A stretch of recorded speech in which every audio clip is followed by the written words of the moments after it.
नमस्कार और स्वागत है इस खास चर्चा में। आज हम केरल की यात्रा पर निकल रहे हैं, जिससे सचमुच गॉड्स ओन कंट्री मतलब ईश्वर का अपना घर कहा जाता है। हमारे पास कुछ बेहतरीन स्रोत हैं, लेख जो बताते हैं कि केरल जाने का सबसे सही समय कौन सा है और वहाँ कौन सी 15 जगह हैं जो अनुभव करने लायक हैं। बिल्कुल। केरल दक्षिण भारत का वो खूबसूरत नगीना है ना, जिसके एक तरफ तो अरब सागर लहराता है और दूसरी तरफ पश्चिमी घाट की हरी भरी पहाड़ियां। ये एक ऐसी जगह है जहां समुद्र तट, हिल स्टेशन, शांत बैकवाटर्स, रंगीन त्योहार और एक कह सकते हैं जीवंत संस्कृति का अद्भुत संगम मिलता है।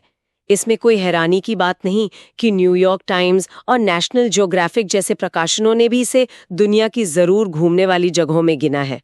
तो फिर देर किस बात की, चलिए इन स्रोतों के जरिए केरल की गहराई में उतरते हैं और समझते हैं कि यात्रा का सही समय क्या है और कौन सी जगहें अपनी लिस्ट में जरूर शामिल करनी चाहिए।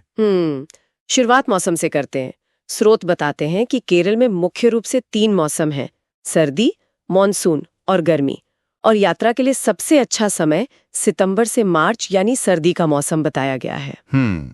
इसकी खास वजह क्या है? हाँ, स्रोत इसे सबसे अनुकूल समय मानते हैं और सही भी है। सितंबर से मार्च के बीच मौसम वाकई बहुत सुहावना रहता है। तापमान आमतौर पर 18 डिग्री सेल्सियस से 28 डिग्री सेल्सियस के बीच रहता है। हवा में हल्की ठंडक, कम नमी और मॉनसून के बाद की वो हरियाली, मतलब माहौल एकदम परफेक्ट होता है। बैकवाटर्स में हाउस बोट का मजा लेना हो या फिर मुन्नार या वायनाड जैसे हिल स्टेशन घूमना हो, समुद्र तटों पर आराम करना हो या फिर चाय और मसालों के बागानों की खुशबू लेनी हो, ये समय बेहतरीन है। और इस मौसम में सिर्फ मौसम ही अच्छा नहीं होता, शायद कुछ और भी खास होता है। त्योहारों वगैरह का जिक्र है स्रोतों में? सही पकड़ा। केरला अपने त्योहारों के लिए भी जाना जाता है और सर्दियों में कई अहम त्योहार होते हैं। सितंबर में ओणम का भव्य उत्सव होता है, जो केरला का सबसे बड़ा त्योहार माना जाता है। हाँ, ओणम तो बहुत फेमस है। जी। फिर दिसंबर में कला प्रेमियों के लिए कोची मुजरिस बिनाले होता है, जो एक अंतर्राष्ट्रीय समकालीन कला प्रदर्शनी है। साथ ही क्रिसमस और नए साल का जश्न भी देखने लायक होता है। हाँ, एक बात ध्यान रखने वाली है कि मुन्नार, वायनाड जैसे ऊंचाई वाले हिल स्टेशन वैसे तो साल भर सुखद रहते हैं, पर सर्दियों में रातें काफी ठंडी हो सकती हैं। तापमान कभी-कभी 10 डिग्री सेंटीग्रेड तक भी गिर जाता है। अच्छा, सर्दियों के अलावा दूसरा मौसम है मानसून। स्रोत बताते हैं कि केरला में मानसून एक बार नहीं बल्कि 2 बार दस्तक देता है। ये कैसे? हाँ, ये दिलचस्प बात है। केरल में 2 मॉनसून होते हैं। पहला दक्षिण पश्चिम मॉनसून, जो जून से सितंबर तक रहता है। ये मुख्य बारिश का मौसम है। इसमें हल्की फुहारों से लेकर कभी-कभी भारी बारिश भी होती है। हवा में नमी काफी बढ़ जाती है और तापमान 20 डिग्री से 30 डिग्री के आसपास रहता है। दूसरा है उत्तर पूर्व मॉनसून, जो अक्टूबर-नवंबर में आता है।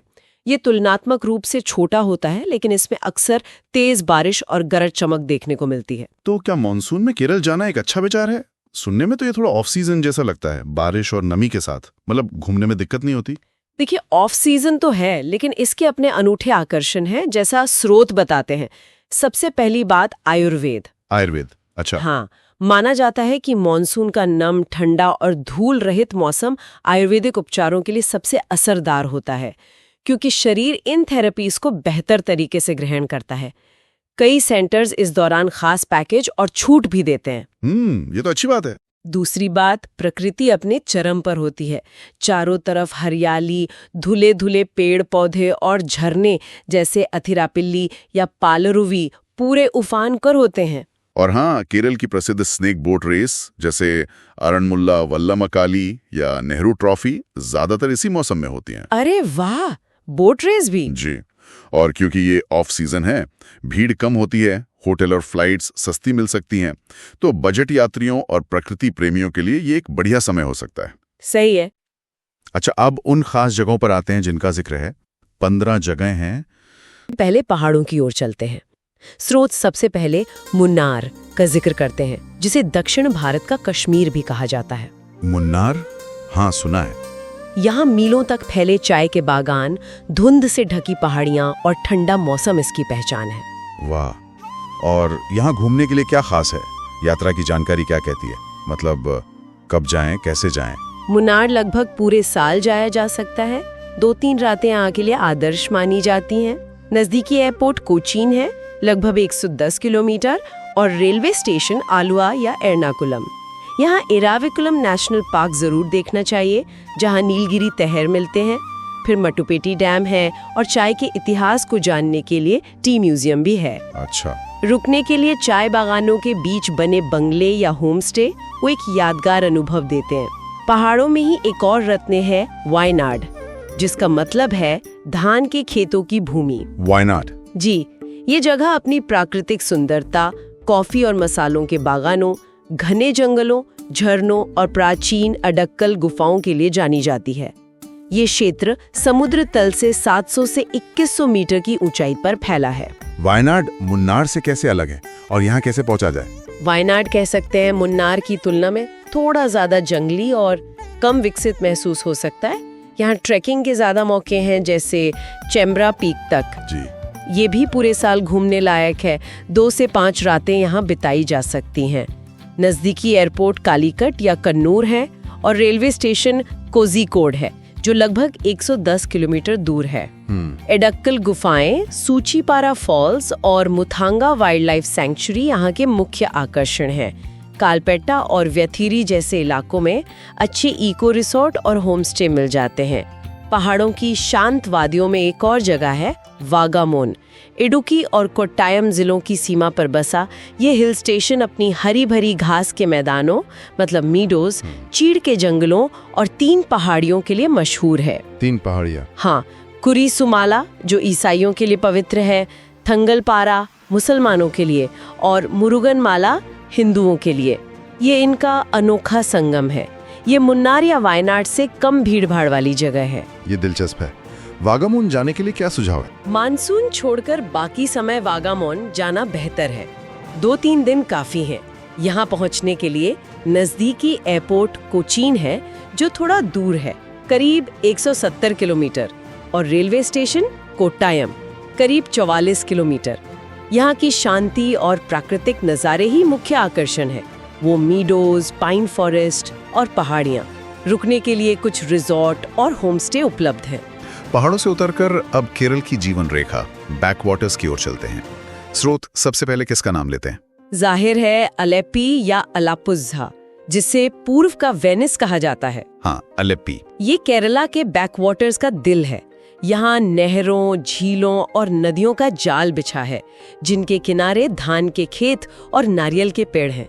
सबसे बड़ा आकर्षण है यहाँ की पारंपरिक हाउस बोट, यानी केटुवल्लम में रात बिताना। हाउस बोट का अनुभव तो जरूर खास होगा। अलेप्पी कब और कैसे जाएं? अलेप्पी के लिए सर्दी या गर्मी का मौसम बेहतर रहता है। 1 या 2 रातें हाउस बोट या किनारे के रिजोर्ट या होम स्टे में रुकने के लिए काफी हैं।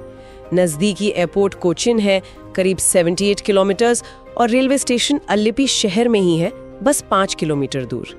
बैकवाटर क्रूज के अलावा अलापुझा बीच और अगस्त में होने वाली नेहरू ट्रॉफी बोट रेस यहाँ के मुख्य आकर्षण है।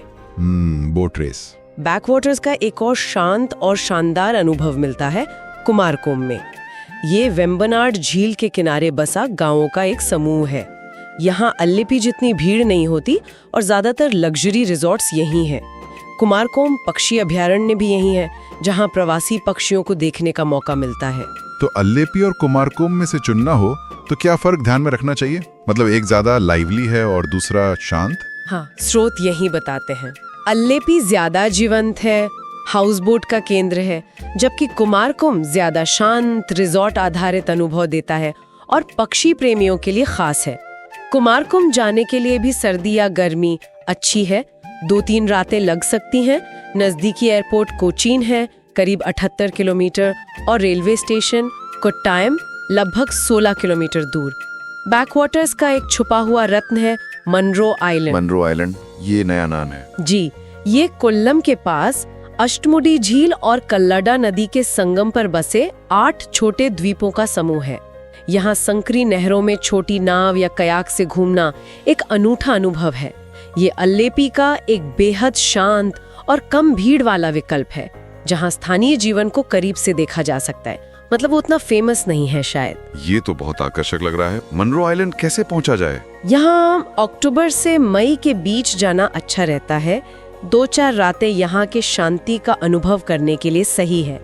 नज़दीकी एयरपोर्ट त्रिवेंद्रम है, करीब 97 किलोमीटर, और रेलवे स्टेशन कोल्लम लगभग 25 किलोमीटर दूर, जहां से टैक्सी या ऑटो रिक्शा मिल जाता है। यहाँ ज़्यादातर होम स्टे हैं, जैसे मैनरो नेस्ट वगैरह, जो स्थानीय अनुभव को और बढ़ाते हैं। होमस्टे का अनुभव अलग ही होता है। पहाड़ हो गए, बैकवाटर्स हो गए। अब केरल के खूबसूरत समुद्र तटों की बारी। स्रोत किन जगहों का सुझाव देते हैं? सबसे पहले कोवलम का नाम आता है। तिरुवनंतपुरम के पास ये अपने 3 अर्धचंद्राकार समुद्र तटों के लिए प्रसिद्ध है। लाइट हाउस बीच, हवा बीच और समुद्रा बीच। कोवलम बीच। जी, सुनहरी रेत, शांत पानी और किनारे पर बने रेस्टोरेंट्स इसे पर्यटकों के बीच लोकप्रिय बनाते हैं। आयुर्वेदिक मसाज पार्लर भी यहाँ खूब हैं। कोवलम जाने का सही समय और तरीका क्या है? सितंबर से मार्च का मौसम यहाँ के लिए सबसे अच्छा है। 2-4 रातें यहाँ बिताई जा सकती हैं। तिरुवनंतपुरम एयरपोर्ट तो सिर्फ 10 किलोमीटर दूर है और रेलवे स्टेशन भी 12 किलोमीटर, बहुत पास है। बीच पर घूमने और आराम करने के अलावा नेयर डैम भी पास में देखने लायक जगह है। रुकने के लिए बीच के किनारे हर बजट के होटल और रिजॉर्ट उपलब्ध है। अभी तक आपने देखा केरल में घूमने लायक 7 जगह। अगर आपको ये वीडियो अच्छा लगा तो प्लीज वीडियो को लाइक और चैनल को सब्सक्राइब करें। Part 2 of the video will be released soon.